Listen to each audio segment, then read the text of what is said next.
Welcome to Business Uncensored. Not your normal business show. That's definitely what we strive to be here in the world of what I like to call plasticky LinkedIn. That you're starting to see as millennials and as Gen Z starts entering the workforce, you're starting to see a little more diversity, which I really, really like in business. And personal brand is huge in business now. We're not so much 10, 15 years ago that it was, but we definitely need to work on personal brand. And Larry is somebody that I met recently. You're doing that journey right now. I did that journey, cut that journey off. Now I'm back on that journey. So Larry Roberts, welcome to the show. Red Hat Media, correct, is what you are best known for. That is correct. Yes, Red Hat Media. So my starting question right now, because we're going to start out a personal brand, is how do I say this respectfully? When did you start the Red Hat thing? Because Red Hats have become just a tiny bit fucking diversive now. Yeah, tiny bit. Yeah, tiny. Yeah, tiny doesn't even begin to describe it. Yeah, man. It wasn't. The Red Hat was an accident. It really was. And I talk about it a little bit in my book that just happens to be right behind me here under the Red Hat. So a little quick plug. But I actually went and I was giving a talk at the Emily Arena in Tampa, Florida. And I went up there to do a talk on, I think I was talking about doing courses or some shit. And I knew the audience was a little bit younger. And me trying to be the cool guy that I want to be, I was wearing a Supreme hat. So if you're not familiar with Supreme, it's a lifestyle brand. And all their stuff is red. It's just, regardless of what it is, it's red. And then with white letters, it just says Supreme, real big in a bold font. And I was wearing that Supreme hat on stage. And I came down off stage. A good friend of mine, he goes, "Hey, man, great talk, blah, blah, blah." He goes, "But why are you wearing that Supreme hat on stage?" And I told him, well, because I'm at the time, I think I was about 48. And I'm just trying to still be kind of cool and connect with this younger audience. He goes, "That's great and all. And I respect what you're doing. But unless they're paying you, you need to be wearing your brand on stage." And that made sense, right? But he goes, "You know what? I love the red." Because, and Ryan, we've met in real life, but a lot of folks listening to this probably haven't met me yet. I'm about 6'3", about 240. I'm a big guy. I'm loud. I'm brash. I'm tall. I kind of stand out. And that red hat on my head, he said, it's like a beacon. It's like a lighthouse just in a crowd. And it helps because we can see you from the end of the hall. I see that red hat and I know Larry's here. So after that conversation, I went home and it made a whole lot of sense. So I loved the red and I loved the impact that it was having, but I didn't need to rock the Supreme. So I tossed the Supreme hat to the side, jumped on Amazon, bought a red unbranded flat billed hat, brought that to the house for like $6.99, gave it a little 5-10 degree tilt to the right, and the red hat guy was born. So I didn't know that it was going to really be a thing, but people instantly started recognizing me as the red hat guy. And it really, really hit home. Just a few months later, I went to Bitcoin Miami, which is a massive, like one of the largest Bitcoin conferences in the world. And there was like 30,000 people there over the course of 3 days. And during that time, multiple people who I had never met found me, came up to me and went, "Oh, you're the podcast guy. We saw the red hat." So after that happened, I was like, holy shit, this is real. This is the real deal. So I ended up changing my business name and just really embraced the whole red hat thing. And that's what brought us to where we're at today. And it's just been, it literally overnight changed the way I do business, changed the level of recognition that I had, changed people acknowledging the fact that I'm even in the space. It's just amazing what a strong personal brand can do for you. Absolutely. And I wish I had that story, but mine is I'm fat Conor McGregor and he could beat the shit out of me and sue me. So I got to come up with a different shtick. Yeah, you're probably going to go a little bit different. Something just a tad different. I mean, it kills me every time I hear it. I fucking laugh. I think it's hilarious. And like I said before, go ahead. It was such a weird thing. Every now and then I get that, right? They're from a distance. They're drunk. They're whatever. Hey, you kind of resemble Conor McGregor. Yeah, it's the haircut, the beard. I get it, right? Yeah, that's kind of my personal thing, right? And so every now and then I just lean into it, right? And at that conference, just to catch everybody up, at that conference, you always have that shtick, right? And this is my first podcast conference. So I just started introducing myself after the second or third person said I look like Conor McGregor.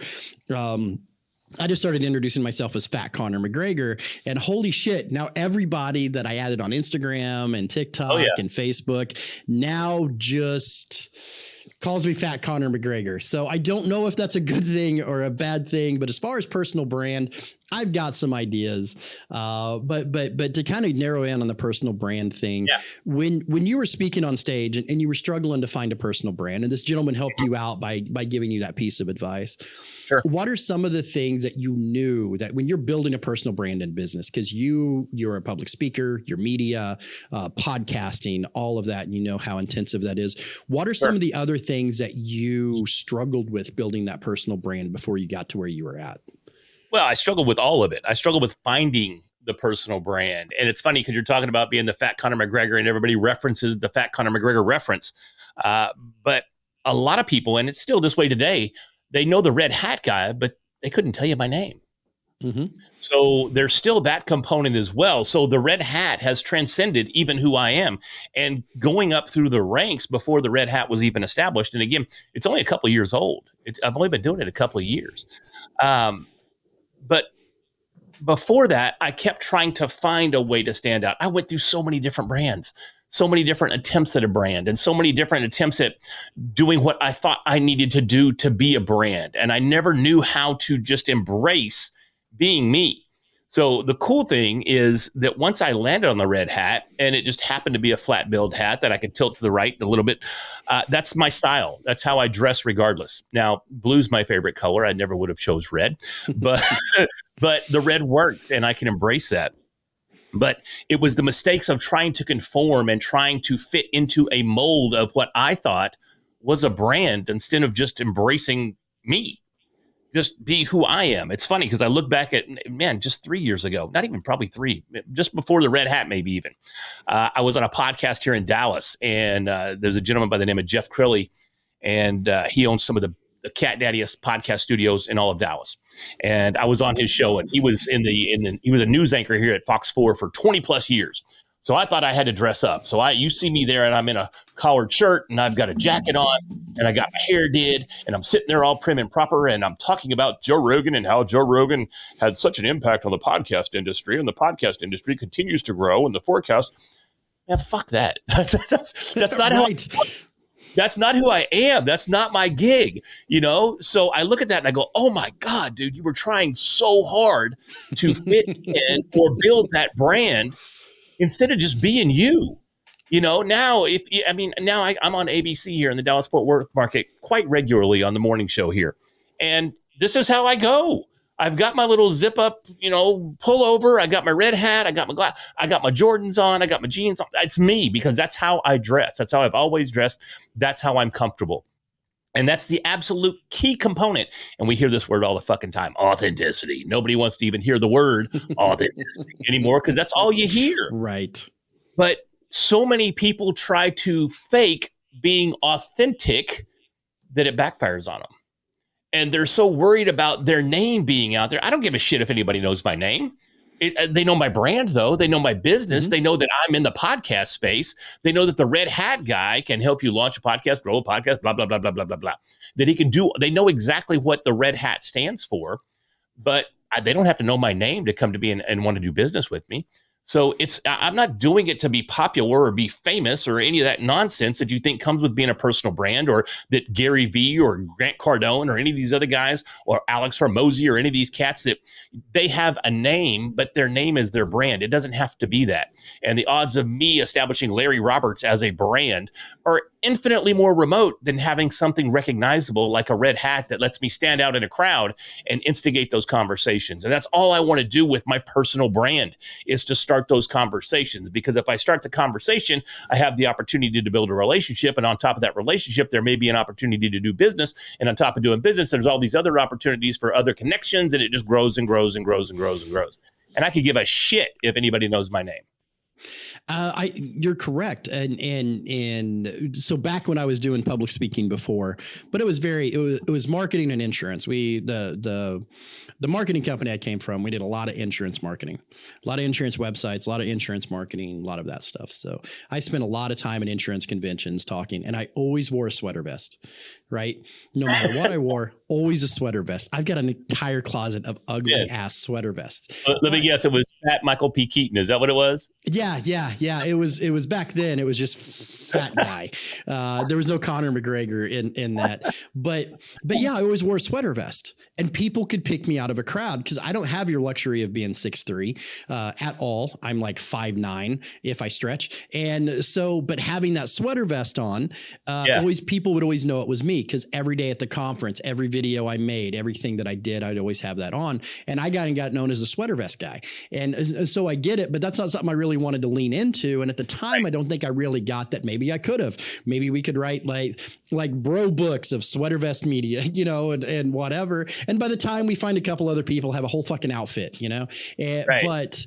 But no, I get that personal branding. And back when I was a comedian, we didn't have the social media and the way to personal brand necessarily that we do now. So you had those things. What are some of the mistakes you see people make in their personal branding? Because you've been pretty successful at it. But what are some of the things when you look at somebody, you're like, man, that is just not going to fly. That is not going to work. Yeah, a lot of it is trying not to be yourself, trying to force yourself to fit a particular mold. I mean, I think that's the biggest thing. Or you see somebody else doing something and you try to emulate that brand that you're seeing there. You may try to emulate Gary Vee, and you might try to drop F-bombs in every sentence that you say. But if that's not you, it's not going to resonate. If you don't naturally drop F-bombs every time you speak, it's going to sound stupid. And it's funny because I was talking to a friend of mine, and I was talking about confidence because I go into calls differently these days than I used to back in the day. So I'd go into a call, I'd be all nervous, and I'd be like real tentative and even desperate to a certain degree because I really want this brand to work. And while I thought that I was exuding confidence at the time, internally I was in turmoil. I had zero confidence, and people can smell that.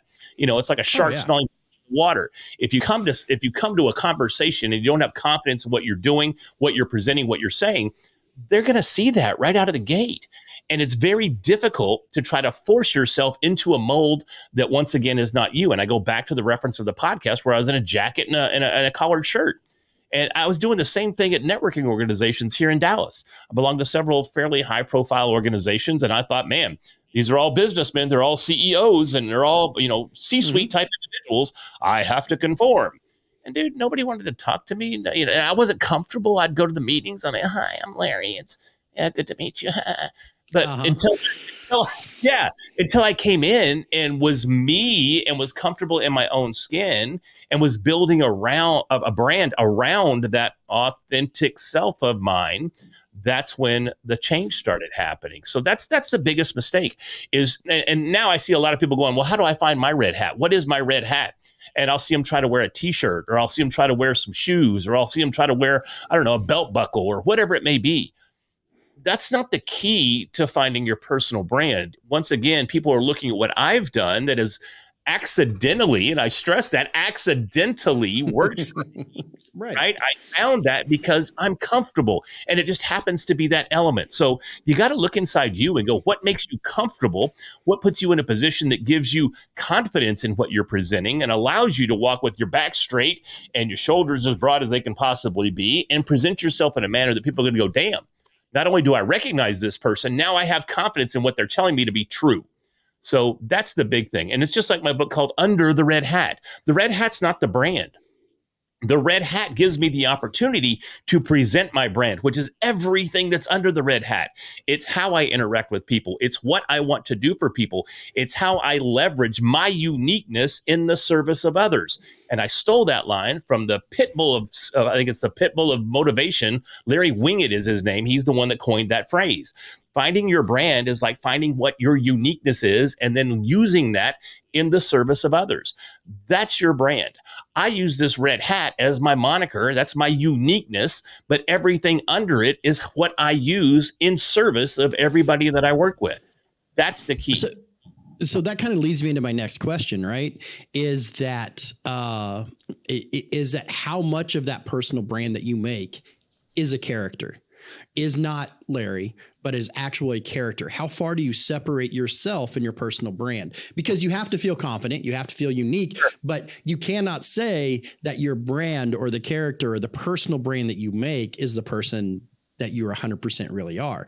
So how do you find that balance, and what is that? Dude.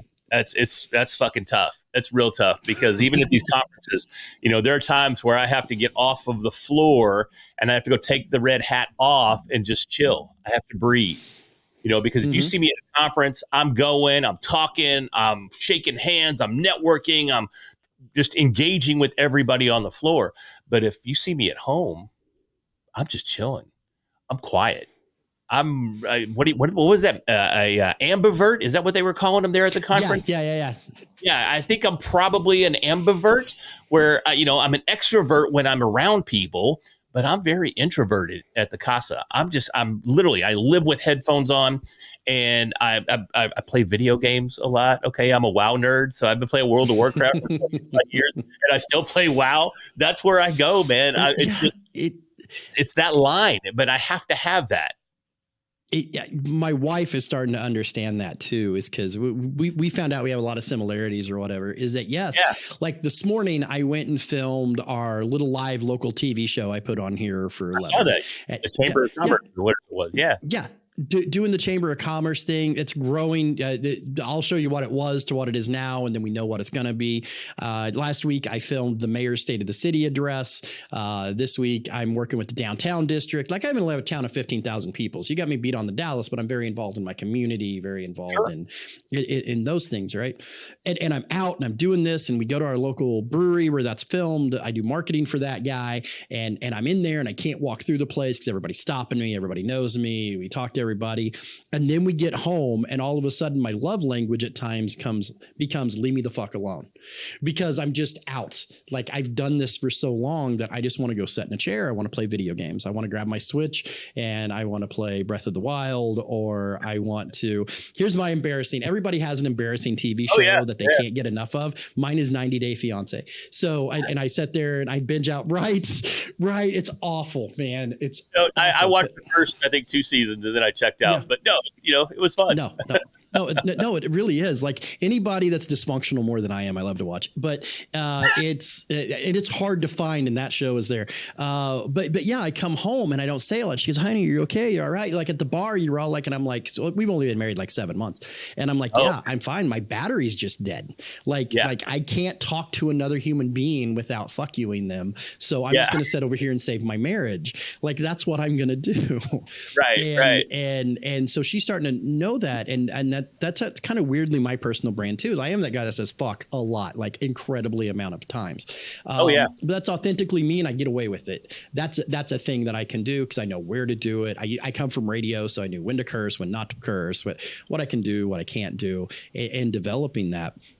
But yeah, the back when I was doing comedy, I had a character, CL Ryan, that I did, and it took over my life. It cost me a marriage. It cost me a this. It cost me a that, because I didn't know where the comedian, which was a horrible asshole, and the real me, which was kind of an asshole. Like, we were on the same spectrum. Don't get me wrong. I wasn't that big of a, but where it ended, and it overtook my life. So now that I'm kind of at this journey of developing a personal brand, I'm trying to not let it overtake my life, but I still got to make that character that's not really authentically me, but some version of an authentic me. That is a rough thing to do. No, it's super tough. And I mean, I can relate to that 100%. We literally have no F zones in my house, because I tend to say fuck so much that wife's like, bro, not in here, not in here, these are no F zones. This is a place of tranquility. So, and I get scolded if I say the F word in those zones.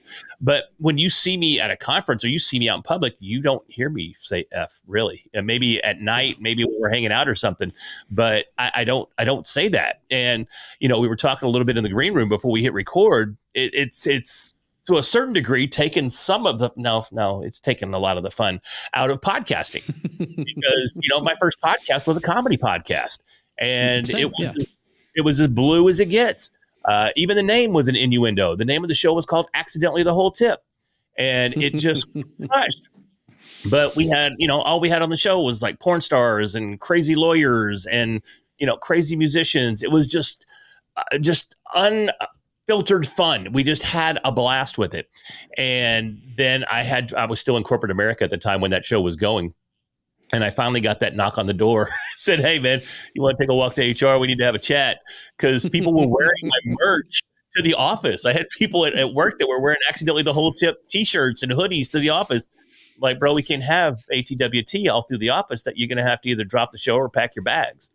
So I ended up packing my bags and I launched a business podcast because I still loved podcasting and I still wanted to talk to people. But, I went straight arrow Gennaro, and I've been straight arrow ever since, because after I launched that podcast, I started getting into the industry, started learning the industry. And I felt, well, if I'm going to be in the industry and leveraging podcast as a business, I have to keep a nice, squeaky clean external appearance. And that's where we're at today. There's people have urged me to bring the tip back. They're like, "Oh my God, with your brand, you could really make the tip huge." And there's a lot of innuendos there, but I can't do it. I can't do it. It would be devastating. At least I think it would be devastating to my brand now if I was to bring that show back. Kind of the same way. So we have a lot of similarities, like I'd mentioned. Mine, it was called the Cult Radio Show, and the CL stands for Cult Leader. So I can't really bring that back. That's not a thing that we need to do. Because on a resume, I was a cult leader for a little while. Like that's not a thing that flies. It's a weird story that maybe someday we get into. But it was, and that's what CL stood for, was cult leader. It's called the Cult Radio Show. But basically it was just based off of Howard Stern, Opie Anthony, Jim Norton, kind of that type of comedy they were doing back then. Sure. And it was just me and three of my friends that got together without limits, without understanding, and did the thing, right? And come in and talked about it. And I still have all those episodes. I've scrubbed them from the internet the best that I could, but I still have those episodes on a hard drive. And every now and then I listen to them and I'm like, yeah, this can't see the light of day, because how they were pushing limits, and all of them in some version eventually got fired or had to tone it down or had to be removed. Who the fuck was I with 50,000 followers that got to do this? But that journey, just kind of like yours, I found another thing. At the time we were making YouTube videos, and this was back in 2009, 2010, right? And so we had some video element, but not a lot. But we were doing advertising. And back in the social media day, what I did was I printed Cult Radio Show A-frame T-shirts. I believe the untechnical term is wife beater shirts, whatever. That's, for older school people. And I would print tank tops, but they're not. They were the ribbed undershirt type of whatever. Okay. I'm from the Ozarks, man. That's just what we called them. We call them wife beaters too. So, but we would put our logo on them, and then we'd send them to the hot girls that followed the show. And to get the shirt back, to get the shirt for free, they had to send me, or actually my marketing staff, pictures in that shirt. And then we would take those and we would use those for the advertisements of the show. Now, in doing that, I started getting into marketing, started doing whatever. And that started my giant major journey into becoming the marketing director at an Inc. 5000 company. I had zero education, zero whatever. I just kind of knew what I was doing. So that was that journey for me. And it's kind of weird that now I'm back into podcasting. Like, I didn't stay in podcasting. I took this big old journey other direction. And here I sat with you talking to a fellow sleaze podcast guy. I don't know if, that now we're like in the industry and we're out here like having agencies and making personal brands and doing the thing, because at that time people were telling us that we were stupid or we wouldn't do it. This better never see the light of the day. And even though that wasn't the thing that made us famous or wasn't the thing that made us where we are today, it was definitely that first stepping stone to it. Oh, 100%, dude. And I mean, that's why I started podcasting in the first place. I thought podcasts were for nerds. I was too busy playing WoW to listen to podcasts, but I I was like, I don't have time for that nerd stuff. I gotta cast some spells. But a friend of mine finally taught me into listening to an episode of Joe Rogan, and the first episode that I ever listened to had Joey Diaz and Tony Hinchcliffe on as guests.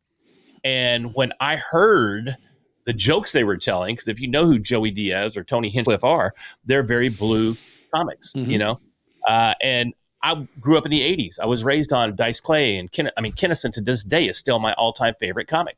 All those guys, Carlin and Robin Williams and everybody, the list goes on and on. And when I heard those guys tell those jokes on a podcast, I was like, oh, you mean I can tell those jokes on a podcast and not get in trouble? Holy shit, this is for me.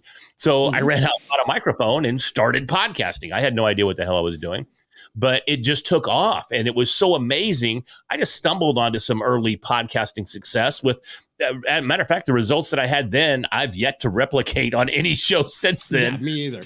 Yeah. But we took it to a stage show. It turned into an open mic. We started a live stage show that was influenced by Kill Tony. And we did that it ran for 7 or 8 years. It just went shut down last year. And the only reason it shut down last year is because the bar that it was being held in, it got shut down by the IRS. But it would probably still be running to this day. And at one point, it even grew to be the largest open mic in all of Dallas-Fort Worth outside of the comedy clubs. So people would drive from all over Fort Worth and Dallas and the entire Metroplex and come to this open mic that we started with our silly little podcast because I heard an episode of Joe Rogan that made me laugh. So it's just insane how the influences that you have can lead to, obviously much bigger and better things. On the 80s, comedian George Carlin was mine. George Carlin is my staple.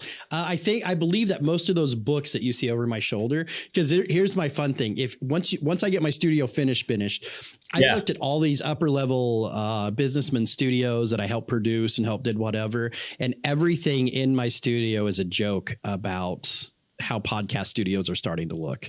And all of these are they're George Carlin, Charles Bukowski, and Always Sunny in Philadelphia. That's the books on that shelf.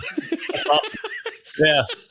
Well, all the books above me here are other podcasters that have written books, and it's just me showing some love to the community. So all of them back there are written by somebody that has a podcast. Way to make me look like a dick. So I told you, man. It's how you give yourself in service to your community, bro. That's the brand. I'm just showing that I practice what I preach. And then you might see my Daniel San Chia pet there. I got a Daniel San Chia pet right there. But no, the thing you can't see, like this corner that you'll see in other ones, because I accidentally put a hole in my wall while I was designing my studio. So that's covering the hole in my wall till I get to fix it this weekend. Gotcha. Is painting what my wife made. And then on this is a 3D printed skull of me and my marketing company that my buddy made for me. So I dig. Well, this over here on my left is on this side, the little white spiky ball. That's from Tron. If you remember the movie Tron. Yep. I've got the little white one back here too. The other white one there, that's if you remember, he had bit. I don't know if I'm really dating myself, but he had a little bit that followed him around while he was in the video game. Yeah. Say yes, no, and it would be yes. It would be flat like that one, and if he said no, it would be spiky like the other one. So those two represent the yes and no of Tron and all kinds of shit, man. Then I love dinosaurs, so I got a dinosaur. And R, that's my name. Yeah. And no, and this all goes to personal brand, because when you design out these studios, when you design out these stages, when you design out, you have to put your personal brand into it. As far as my company, I'm director of programming. I can't reach my camera because I got too much shit sitting in front of me right now. But right over here is a giant UHF poster. Okay. If you don't know what Weird Al Yankovic. This is the life I'm living right now, because I'm the director of programming, meaning that people that want podcasts or a show have to go through me to get their show. So I get to make it. So I get to do whatever I want, right? I get to be like, and then we have like house hosts and stuff like that. So as of right now, what we're looking for is looking into industries, places, or whatever that needs a podcast. We're building the show and then looking for a host to take that show over. Like we are literally building these things from the ground up. And this all started from me wanting to say the C word and being a podcast so I could. Same. Again, we have so much in common. I just wanted to tell Dick and not get in trouble. And a podcast was the perfect forum to do it. So. Yeah, it was my wife at the time, which is not my wife now. My wife at the time didn't like me being in clubs and didn't like me touring, because apparently I come home smelling like other women enough. She gets really sick of that shit. So they do get a little. get a little tore up about that. Yeah. They do. So I started. The podcast became something that I started because I didn't want to tour anymore and I didn't want to do comedy anymore. And I also at the time, I think I drove truck a little bit. I bartended a little bit. I was really dedicated to becoming that comedian, and I ended up becoming a marketer. But it's all a joke anyway.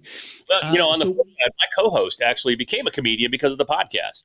He ended up touring with Eddie Griffin, and he had a residency at the New Sahara in Vegas for a couple of years, and it all came from the podcast. And he's still crushing it today. So, but it all started right there. It was amazing. It is amazing once those planets align, because once you get your personal brand down and once you know how to distribute that personal brand, kind of like you have your book, you have your podcast, you have your red hat, and you just keep adding things to it. And like I said, you're a tad bit ahead of me to where I want to be, but kind of like the same vein. I've got a downtown show. I'm working with the city. I'm doing this show. I'm booking speaking events. I'm doing whatever. So tell me, so our industry, which we are in, podcasting, marketing, media type stuff, but how do you feel, how important is personal brand for your day-to-day business? Let's say I'm a restaurant. Let's say I'm a restaurateur. Let's say I'm a real estate agent. Let's say I'm whatever. How important is that personal brand in those areas?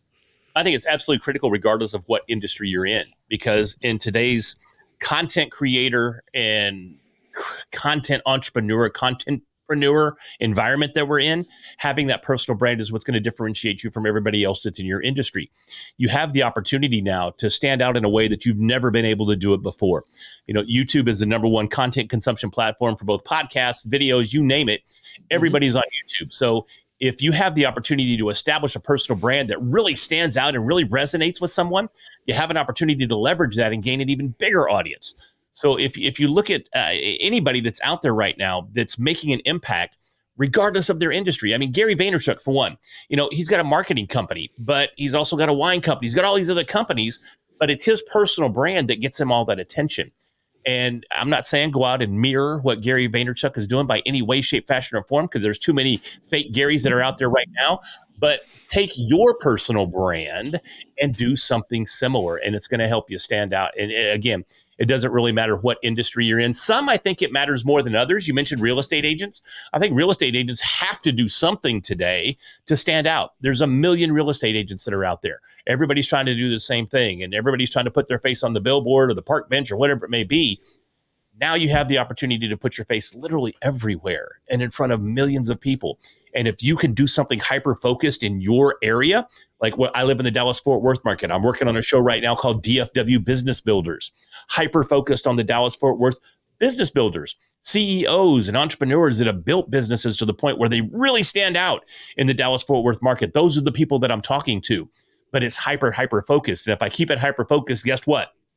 I'm going to be the guy that's talking to all of these big time business owners and entrepreneurs. They're going to look at me as the guy that knows all these people and has that connection and has that network.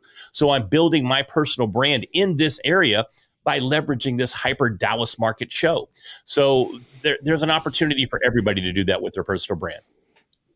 Absolutely. And I would agree with you 1,000%. I think because you can destroy your personal brand too. I was just talking about this on the last podcast that I filmed. I remember in marketing, and I still do it locally, is I consult with people that want to start their own business, entrepreneurs, small business owners, to kind of help them smooth out the rough edges in marketing, stuff like that. Right. And I remember I had a guy message me and said, "Hey, can you do this?" And I said, "Yeah," because consultation is free. I'll just sit down. I'll give people advice all day long. If they want to continue on to work, that's great. So I sat down. And you could tell the guy had some troubles. He'd been in prison. That's not a big deal to me. You always get second chances, see how reformed this guy is. And we sat down, we start talking, and it became very, very important, clear to me really quick that this guy doesn't have a chance. Because if you go, I had him pull up his social media. He's arguing with people. He's not posting very well. He's not being concise on his posts. His posts look more like begging than they do marketing and stuff like that. And then when I tried to talk to him about it, He argued with me. I don't know what I should have expected, but he argued with me too. But yes, your personal brand, living in the world of social media, living in the world of Instagram, TikTok, whatever, it doesn't take much to fuck your personal brand up either. No. So what are some of the things that you feel maybe are not so obvious ways of fucking your brand up? Man, not so obvious. Inconsistencies. Also letting them see beyond the veil, pulling that curtain back and letting them see the wizard. We were talking before about how, am I really the red hat guy 24/7? No, but even when I'm not the red hat guy, even when the hat's not on, the glasses aren't on, I'm still essentially the same person. So I'm not faking anything outwardly, and that's what makes it resonate so well, but I'm totally different. And a lot of times when you build up these personal brands, and if you let somebody kind of take a peek behind the curtains, they go, oh, they're really just human after all. And it let them down. So I think that could be a lot of it. But you avoid a lot of that by, again, just being authentic, being your personal self, being everything that you are, regardless of whether you're on or whether you're hanging out. But some of the other ways, man, inconsistency is the biggest.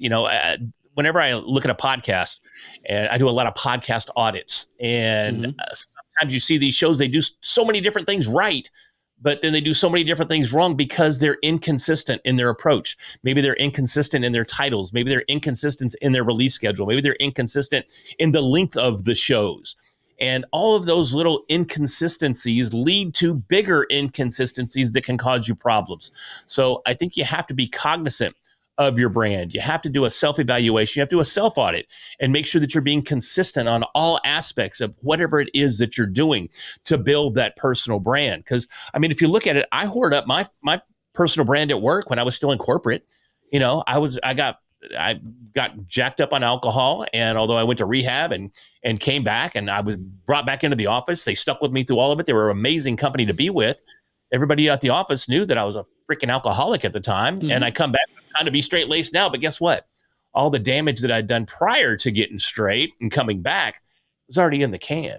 And while I would have a job there today, if I still wanted it, I was never going to go anywhere because why? I destroyed that personal brand. And a lot of times there's no fixing that. So maintain that consistency, make sure you are who you are, and do everything you can to stay on the straight and narrow in regards to your brand. And again, that goes back to why I would never relaunch the tip. It's just not consistent with the messaging that I have now. Because same thing with the radio show, the cult radio show. It's not who I am today. It's not who I want to be. It's not who you want to do. I think you can absolutely evolve your personal brand. I think you can make it change, and you can walk it. You can walk it to something else. And then you look at people like Yeezy and Prince when they wanted to be some sort of symbol or whatever. That actually ended up hurting their brand more than it ever helped their brand, because they're not trying to walk it. They're not trying to do anything.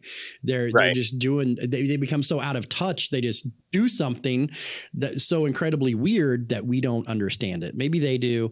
Maybe they're tired of being that person, but with your personal brand, you can't. You've got to walk it. Your consistency argument is 1,000%. The biggest thing that I've learned is that over the course of the last 3 years, I went from this to that, to this to that, back to podcasting. Now, to me, they're all connected. But I was talking to somebody about this podcast company. It was like, oh, is that your new job? And I'm like, no, I haven't had that many jobs. I promise you. It's all connected to me, right? That when I was in insurance marketing, then to marketing, then to video editing for commercials and marketing, and then to podcasting, then it all makes sense to me. It was all a linear path for me, but out from the outside looking in, you're right. People are like, does this guy just change careers every 3 days? And I'm like, no, I found a vein, and you got to go down that rabbit hole, but not letting people in, not letting them see that, kind of being consistent about who I am has really made a difference. Yeah, and you're going to have that, as we talked about before, you're going to have multiple brands that you go through. You're going to have multiple evolutions that you go through. And it does get to a point where you're like, man, I don't even want to tell people about this new brand I've got, because I've already got all these. Oh, here's another post by Larry about his new brand or his new company or his new whatever. But honestly, that's part of it until you find that hook. Once you get that hook, once you get that, I had somebody, the guy that I went and met with in Waco at his studio, he called my red hat a gimmick. I love your gimmick. And I'm like, I guess maybe it kind of is a gimmick. Maybe I don't look at it as a gimmick, and I never looked at it as a gimmick. But from an external perspective, I guess maybe it is a gimmick because it makes me recognizable. So much so, and this is something that you have to embrace, is that Sarah, my business partner, right? She's been on the show. Yes. We flew out to, and this goes back to something you were alluding to earlier too. Like, why would you go with the red hat, considering the red hat has some fairly negative connotations associated with it? So we flew out to LA a few months ago, and I got in. We flew on different flights because she's in Austin, I'm in Dallas, and I got in before her. So I went over to the terminal and was waiting to get baggage for her flight to get in and for her to come in. And going to LA, I wasn't very comfortable wearing the red hat. She's telling the story. Yeah. So I wore a white hat, and I'm sitting there at baggage, and I see her prancing down the little aisle there, and I'm waiting for her to come over, and she just keeps on prancing. And then she comes back and keeps on prancing, and she didn't even recognize me without the red hat. So that's where we have to make sure that we understand that we have to go under that red hat. And while this is my gimmick or my identifier or the brand image, I'm the brand that's underneath, and we have to work on transcending that. So keep that in mind and keep that consistency involved for everything that's under your red hat. Absolutely, man. Where can we find you? Where can we get a hold of you? Give us all your deets. Sure, man. LarryRoberts.com is my website. Pretty easy to remember. That's my name. Don't wear it out. No, do wear it out, actually, because that's my brand. So LarryRoberts.com, you can find everything there, all my socials there. I'm on Facebook, Instagram. I'm 51 years old, so I live on Facebook more than any other platform because that's where all the old people hang out. Right. So you can find me over there. But I'm on IG, LinkedIn, everywhere. I'm easy to find. Absolutely, man. Thank you so much. I'll probably have you back. You're a wealth of knowledge. This show's a little bit different. We don't psycho guests. We're looking for repeat people to come talk about things to help us look at the real business, because we really, really believe that business is changing. Business is an ever evolving thing. And to break out of that, to be successful, to be noticed, personal brand is something that you need. You got to be a little bit different. Not so fucking different people hate you, but you got to be a different enough people realize you, right? and finding your personal brand is kind of like finding that right swath. Thank you so much for stopping by. Check us out on smallbusinessdelivered.com, where you can find all of our shows. It's a new up and coming business podcast network, smallbusinessdelivered.com.